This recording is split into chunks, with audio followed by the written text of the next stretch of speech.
Assalamualaikum warahmatullahi wabarakatuh. Perkenalkan, nama saya Raka Arya Satya. Saya dari kelas 12 TKRO 3. Pada kesempatan hari ini saya akan mempresentasikan yang bertemakan tentang proklamasi kemerdekaan Indonesia. Oke, pada slide pertama yaitu latar belakang masa penjajahan. Selama berabad-abad Indonesia berada di bawah penjajahan Belanda. Masa ini diwarnai dengan eksploitasi sumber daya alam dan penindasan terhadap rakyat Indonesia. Pada tahun 1942, Jepang mulai menduduki Indonesia. Meskipun awalnya disambut dengan harapan penjajah, Jepang juga membawakan penderitaan bagi rakyat Indonesia. Next slide. Slide kedua, peristiwa Rengas Dengklok. Jadi, pada tanggal 15 Agustus 1945, Jepang menyerah kepada sekutu. Berita ini dengan cepat menyebar di kalangan pemuda Indonesia. Pada keesokan harinya, hari Kamis, tanggal 16 Agustus 1945, sekitar pukul 03 WIB, Soekarno dan Hatta diculik oleh golongan pemuda dan dibawa ke Rengas Dengklok, sebuah kota kecil di Kerawang. Tujuan penculikan ini adalah untuk menjauhkan Soekarno dan Hatta dari pengaruh Jepang dan untuk mendesak mereka agar segera memproklamasikan kemerdekaan. Di Rengas Dengklok terjadi perdebatan sengit antara golongan pemuda dan golongan tua. Golongan pemuda terus mendesak agar proklamasi segera dilakukan, sementara Soekarno dan Hatta tetap pada pendirian mereka untuk berhati-hati.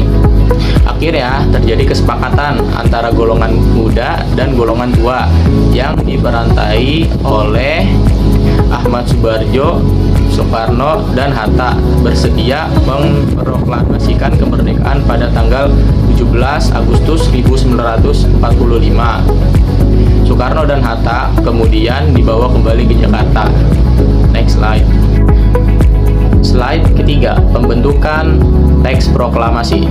Pada tanggal 17 Agustus 1945, Soekarno dan Hatta memproklamasikan kemerdekaan Indonesia.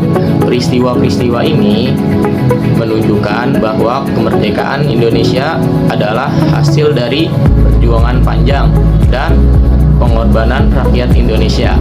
Selanjutnya adalah tokoh-tokoh penting dalam perumusan teks proklamasi. Yang pertama, Soekarno adalah presiden pertama Indonesia, berperan penting dalam merumuskan dan membacakan teks proklamasi.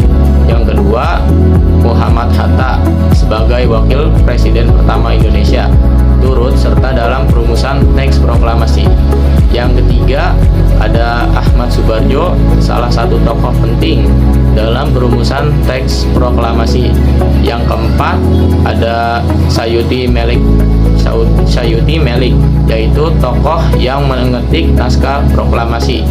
Yang kelima, ada Laksamana Maeda atau perwira tinggi Angkatan Laut Jepang yang menyediakan rumahnya sebagai tempat perumusan teks proklamasi.